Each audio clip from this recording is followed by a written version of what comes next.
Segundo livro dos Reis, capítulo 20, versículos 1 a 11. Diz assim a palavra do Senhor. Os irmãos podem ficar assim mesmo assentados como estão. Naqueles dias, Ezequias adoeceu de uma enfermidade mortal. Veio ter com ele o profeta Isaías, filho de Amós, e lhe disse: Assim diz o Senhor, põe em ordem a tua casa, porque morrerás e não viverás. Então virou Ezequias o rosto para a parede e orou ao Senhor, dizendo: Lembra-te, Senhor, peço-te, de que andei diante de ti com fidelidade, com inteireza de coração, e fiz o que era reto aos teus olhos. E chorou muitíssimo. Antes que Isaías tivesse saído da parte central da cidade, veio a ele a palavra do Senhor dizendo: Volta e dize a Ezequias, príncipe do meu povo: Assim diz o Senhor, o Deus de Davi, teu pai: Ouvi a tua oração, vi as tuas lágrimas, eis que eu te curarei. Ao terceiro dia subirás à casa do Senhor. Acrescentarei aos teus dias 15 anos, e das mãos do rei da Síria te livrarei, a ti e a esta cidade, e defenderei esta cidade por amor de mim e por amor de Davi, meu servo. Disse mais Isaías: Tomai uma pasta de figos. Tomaram-na e a puseram sobre a úlcera, e ele recuperou a saúde. Ezequias disse a Isaías: Qual será o sinal de que o Senhor me curará, e de que ao terceiro dia subirei à casa do Senhor? Respondeu Isaías: Ser-te-á isto da parte do Senhor, como sinal de que ele cumprirá a palavra que disse. Adiantar-se-á a sombra 10 graus ou retrocederá? Então disse Ezequias: É fácil que a sombra adiante 10 graus. Tal, porém, não aconteça, antes retroceda 10 graus. Então o profeta Isaías clamou ao Senhor e fez retroceder 10 graus a sombra lançada pelo sol declinante no relógio de Acás. Irmãos, Ezequias, ele começou a reinar com 25 anos de idade. Ele reinou 29, ele morreu com 54 anos. Mas com 39, ele teve essa úlcera, enfermidade mortal. Ele tentou de várias formas curar, tratar, e ele estava muito enfermo. E aí ele recebe a visita do profeta, que fala com ele assim: olha, põe em ordem a sua casa, porque você vai morrer. E aí a palavra diz que ele clama ao Senhor, ele chora, ele coloca diante de Deus a sua vida, e ele realmente fez isso, irmãos. A palavra diz que ele é filho de Acás. Acás fez tudo o que era mal perante o Senhor. Ele destruiu o templo, ele fez tudo aquilo que era mal, adoração a ídolos, ele corrompeu o povo, fez tanta coisa errada. E Ezequias, então, ele decide fazer totalmente ao contrário. E ele coloca-se diante de Deus, ele consagra a sua vida, ele restaura o culto, restaura a adoração, ele coloca a ordem no povo, no meio do povo de Deus, e ele busca o Senhor. Ele começa a enfrentar algumas lutas, os inimigos se levantam, os assírios. Ao momento que este povo, na época, era um povo terrível, inimigo muito mais forte, muito mais poderoso, afronta Ezequias, começa a falar para ele que ele não tinha condições de resistir. Muitos outros tentaram, não conseguiram, e aí ele clama ao Senhor. A palavra diz que Deus ouve o seu clamor, o Senhor ouve a sua oração, o seu jejum, e o Senhor dá vitória a ele. Mas eu quero chamar a atenção sua e minha, nesta noite, pelo que aconteceu na vida deste rei Ezequias, em que reinou, fez o que era bom, até os seus 39 anos de idade. E aí, quando ele agora está para ir à morte, ele clama e o Senhor dá vida a ele.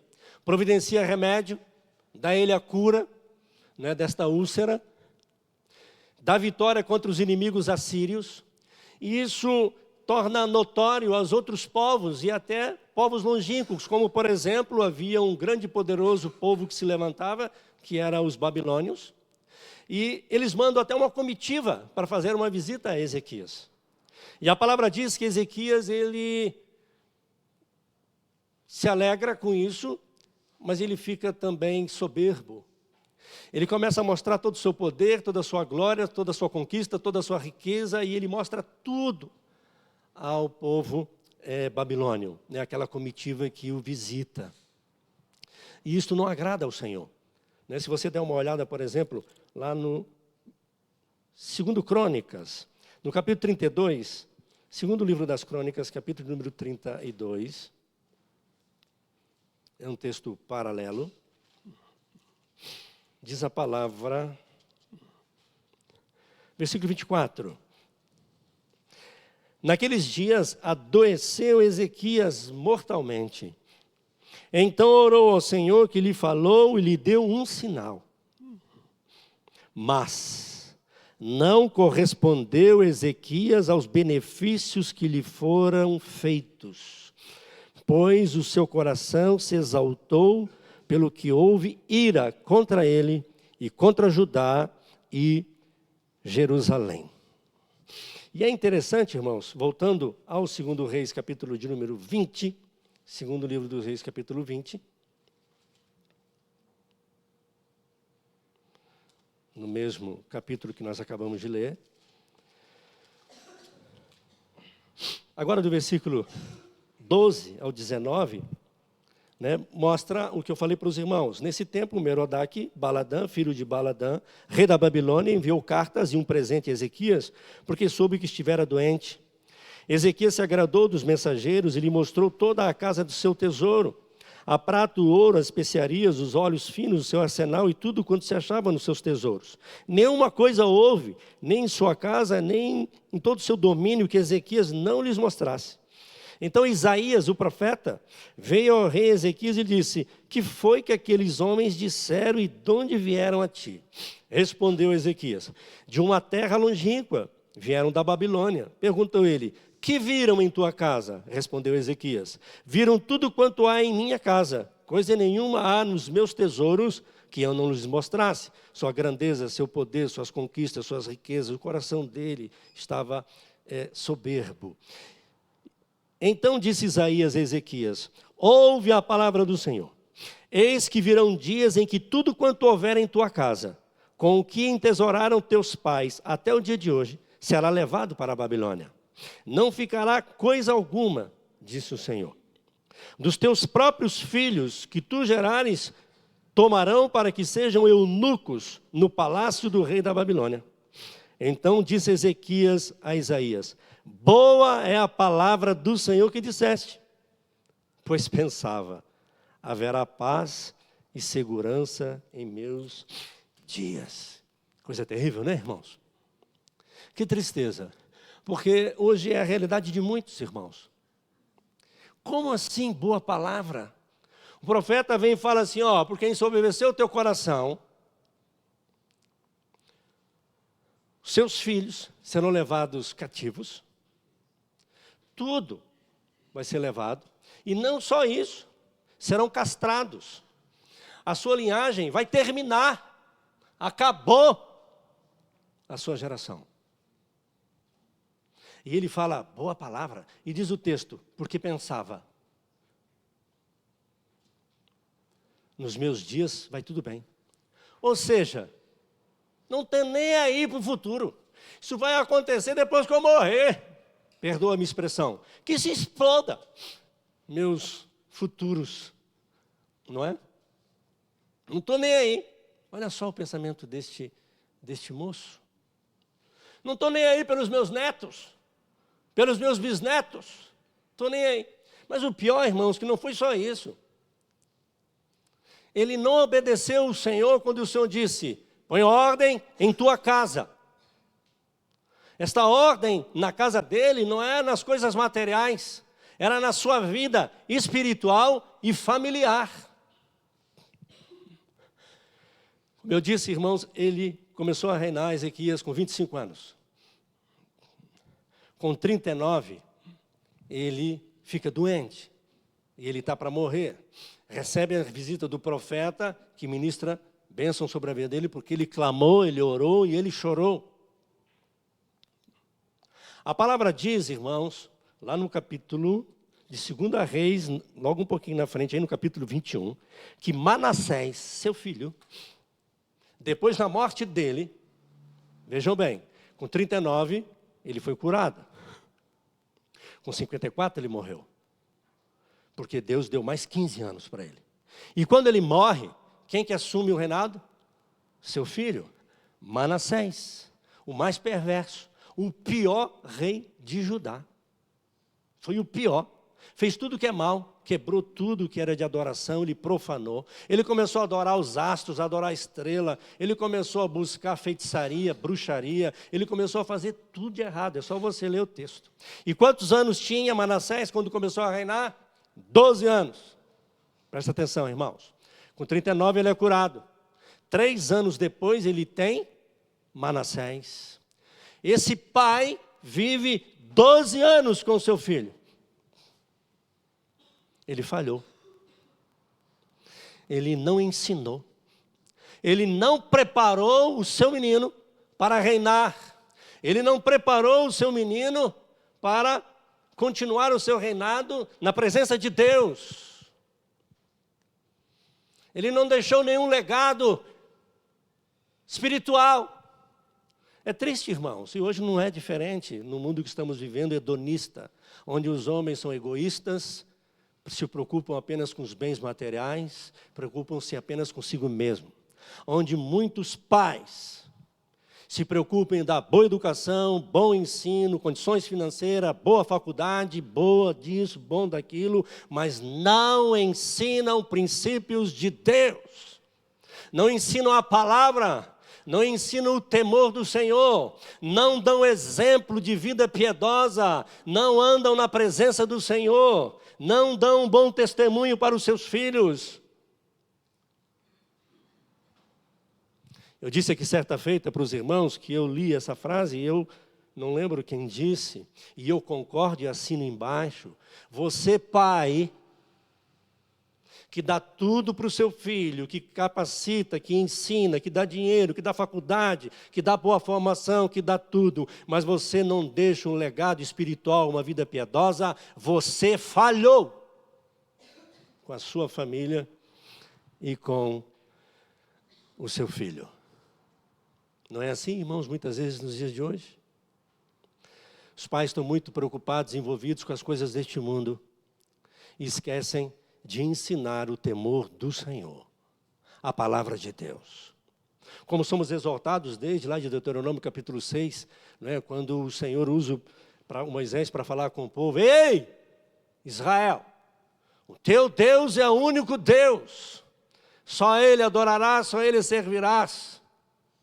E ensina o teu filho, andando, caminhando no berço, na vida, colocando como frontal na sua testa, marca na sua mão. Ou seja, falando ali, irmãos, do testemunho, da vida. Porque os nossos filhos aprendem muito mais com exemplo do que apenas com a sua fala ou com aquilo que você ensina. Mas com a sua vida piedosa, temente ao Senhor, caminhando na presença do Senhor. E Ezequias, ele falhou. E olha como é triste, né, irmãos? Porque se eu e você hoje falharmos com os nossos filhos e não nos preocuparmos e darmos a ele, não é, princípios de Deus, uma boa ensino da palavra, para que eles vivam e temam ao Senhor, e que eles passem para os filhos deles, e nós como avós estamos atentos e olhando para ajudar também nisso. O que será das nossas próximas gerações? Lembra de Josué? Todo mundo gosta de falar bonito de Josué, né? Eu e a minha casa serviremos ao Senhor. Eles falharam, Josué e a sua família falhou, irmãos. A palavra diz que só na geração de Josué e aqueles anciãos que viveram naquele período serviram ao Senhor. A outra geração, ninguém mais sabia quem era Deus. E o povo passou a ser oprimido, no livro de Juízes nos mostra isso. Porque eles não conheciam a Deus. Já pensou, irmãos, que vergonha? Eu e você estamos aqui. E isso é claro que não é só para os pais, é para as mães, para a igreja que está aqui presente. Imagina, irmãos, nós estamos aqui servindo e adorando ao Senhor. E os nossos filhos não conhecem a Deus? Os nossos netos não conhecem a Deus? Os nossos bisnetos não estão ouvindo falar do nosso Deus? Você vai permitir isso, meu irmão? Minha irmã? você que está aqui nesta noite. Muitas igrejas hoje, irmãos, têm fechado. Aonde começou o evangelho, o princípio de tudo, a história do cristianismo lá, da reforma, de onde vieram, não é? Na Europa, as igrejas estão fechando e virando bares, mesquitas. As igrejas estão fechadas. Holanda, Escócia, acabando. Porque os pais não estão educando e ensinando seus filhos no caminho do Senhor. Algumas igrejas, e não é só lá fora, aqui no Brasil, tem igreja aqui que você vai fazer algumas visitas, você encontra só alguns cabeças brancas. Cadê as crianças? Cadê os adolescentes? Cadê os jovens? É responsabilidade nossa, irmãos. O que será do futuro, irmãos? Ou nós estamos preocupados só com a nossa vidinha aqui? 60 anos, 70? Se a gente chegar a 100, eu quero. Mas o que é 100 anos? E o que será depois, irmãos? Glaucio e Hugo continuarão? Esther, que chegou aí agora, e outros netos que virão, estarão na presença do Senhor? Eu me preocupo com isso. Eu oro por isso. E vou estar atento, de olho neles, se eles estão ensinando aos meus netos. E se eu estiver vivo, com os meus bisnetos. Nós precisamos deixar um legado, irmãos. Porque amanhã, mesmo você depois de morto, eles vão falar assim: o meu avô, o meu bisavô, o meu tataravô ensinou os meus pais, ensinou meus avós, mostrou o caminho do Senhor. Bênção, né, irmãos? Eu quero isso. Eu vou estar mortinho da Silva, na glória, e não vou ouvir nada disso, a não ser que o Papai do Céu me conte. Não é? Porque pode ser, né, irmãos? Isso é coisa minha, né? De repente eu estou lá na glória já, desfrutando toda a glória, a terra aqui, as coisas acontecendo, e Papai do Céu se acha graça. Ele vem e fala: Ivo, com outro nome, é claro, porque lá tem outro nome. Você sabe que você deixou um bom legado lá. Os seus tataratatata ainda falam de você. Já pensou, irmãos? Você quer isso para a sua vida? Eu quero. E há um outro exemplo. Não foi só Acasias, Ezequias. Quer ver um outro homem que a gente conhece como homem tremendo de Deus? Ele foi juiz, foi sacerdote, foi profeta. Um homem tremendo, usado por Deus para trazer restauração ao povo de Israel. Samuel, lembram? Desde menino, chamado pelo Senhor. Samuel. 8, 9 anos. Deus já começa a falar com ele em visões. E fala, e ministra sobre ele. Para falar com Eli, que também falhou com seus filhos. E Samuel é levantado como esse juiz, profeta e sacerdote. Homem tremendo diante de Deus. Mas é incrível, irmãos, como muitos pais, assim como Samuel, assim como Davi, assim como Ezequias e tantos outros, eles têm sucesso, eles prosperam, eles conquistam lá fora. Mas em casa é uma derrota, como pais. Lembram de Davi? Davi foi um homem tremendo, conhecido como homem segundo o coração de Deus. E o que foi da família dele? Samuel. Conhece a história de Samuel? Samuel, quando está velho, você quer abrir lá? Primeiro livro de Samuel. Mas antes, irmãos, pulei aqui um texto. Olha o que diz em Jeremias capítulo 15, versículo 1 a 4. Já ia pulando esse texto, irmãos, não posso pular esse texto. Jeremias capítulo 15, olha só, irmãos. Jeremias capítulo 15, só para os irmãos firmarem um pouquinho mais no seu coração a responsabilidade que nós temos como pais. Jeremias capítulo de número 15, versículos 1 ao 4. Olha só, irmãos, o que diz o texto. Manassés já tinha morrido. Ezequias já tinha morrido. Mas a consequência veio. Esse povo babilônico vem. Jeremias profetizou. Jeremias pregou. E ninguém deu ouvido a Jeremias. E se cumpriu a palavra. Olha o que diz aqui, capítulo 15. Disse-me, porém, o Senhor: ainda que Moisés e Samuel, irmãos, tremendo, né? Esses dois homens foram os maiores intercessores da Bíblia. Moisés e Samuel. Mas Deus está falando que, mesmo que esses dois orassem, Deus não ia atender. Diz o texto assim: Disse-me, porém, o Senhor: ainda que Moisés e Samuel se pusessem diante de mim, meu coração não se inclinaria para este povo. Lança-os de diante de mim e saiam. Quando te perguntarem, para onde iremos? Diz: assim diz o Senhor: o que é para a morte, o que é para a espada, o que é para a fome, e o que é para o cativeiro, para o cativeiro. Porque os punirei com 4 sortes de castigo, diz o Senhor: com espada para matar, com cães para os arrastarem, e com as aves dos céus e as feras do campo, para os devorarem e destruírem. Agora o versículo 4, irmãos. Entregá-los-eis para que seja um espetáculo horrendo para todos os reinos da terra, por causa de Manassés,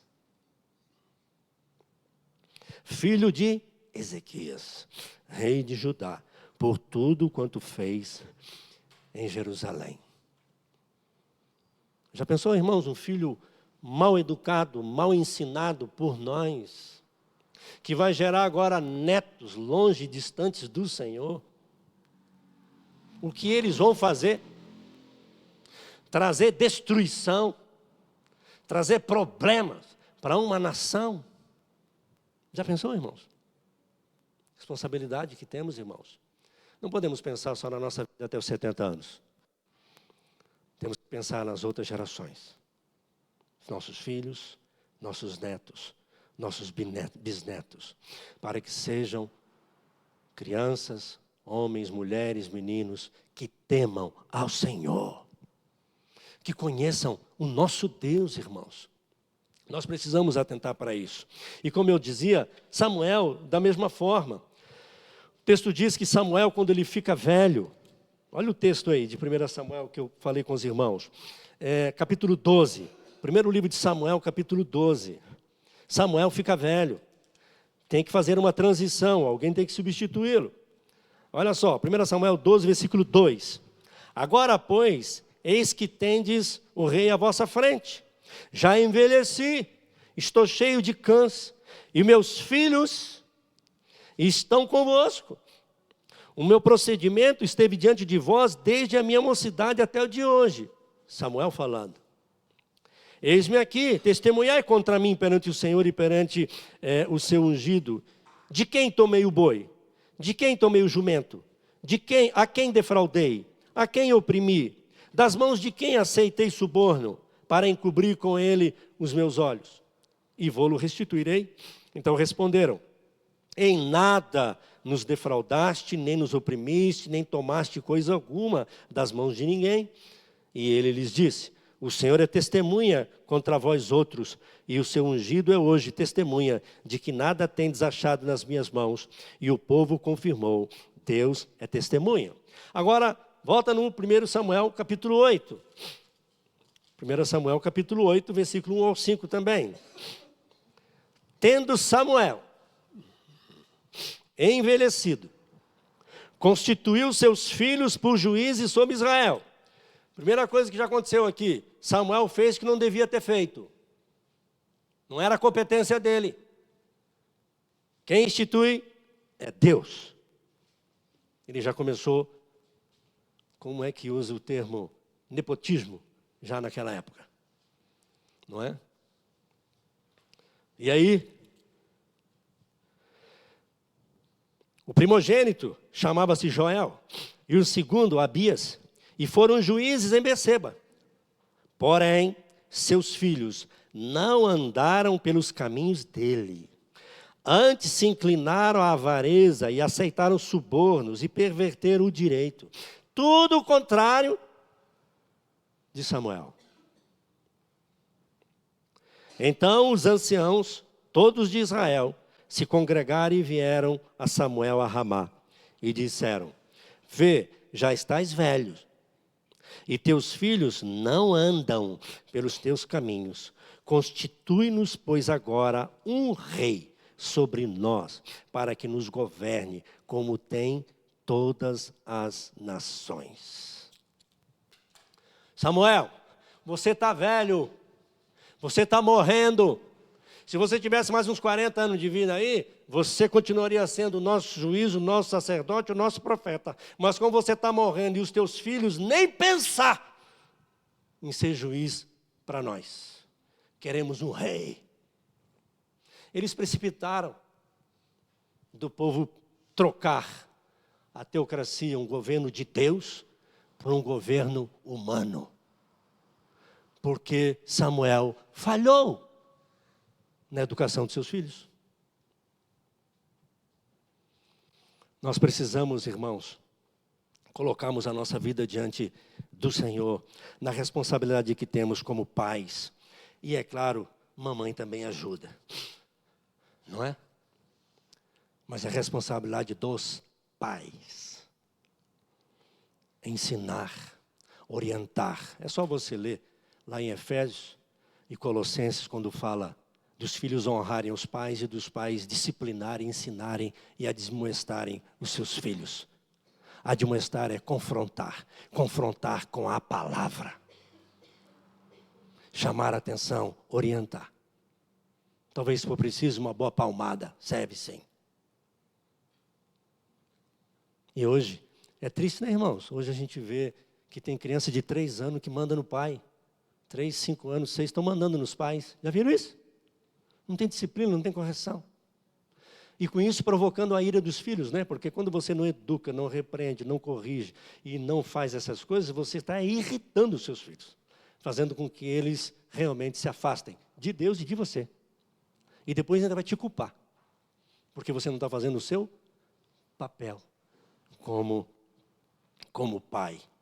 Irmãos, nós precisamos clamar ao Senhor misericórdia, para que Ele nos capacite a estarmos ensinando os nossos filhos, ensinando a palavra de Deus, mostrando o caminho que é o Senhor Jesus, o nosso Senhor e Salvador, o único.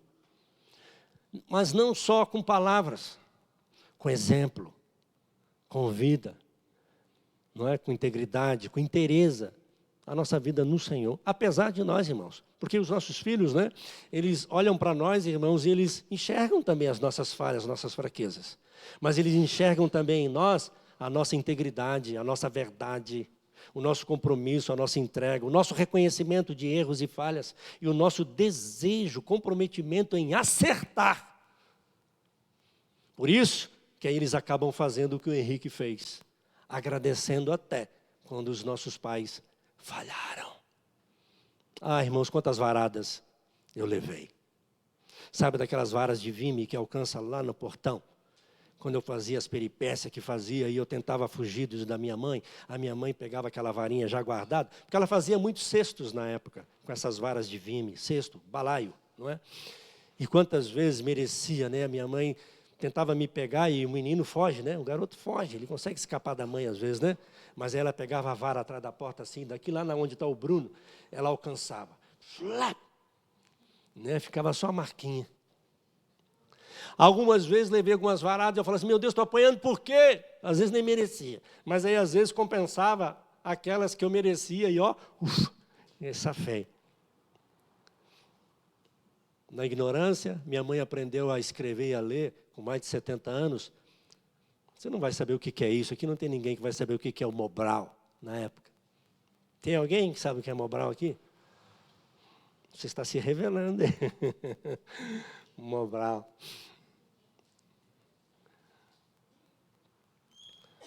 Mas fazia para deixar princípios, verdade. Aprendemos a não roubar, não mentir, não fazer coisa errada, não enganar os outros. Interessante isso, né? Mesmo com tantas ignorâncias. Nós precisamos buscar isso do Senhor, irmãos, para que Ele nos capacite, Ele nos enche de graça, de sabedoria. O livro de Provérbios, capítulo 22, diz, não é isso, irmãos? Ensina a criança no caminho que ela deve andar. E mesmo depois que elas fiquem velhas, não se desviarão dele.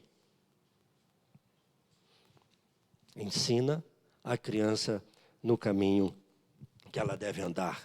E você sabe qual é o caminho.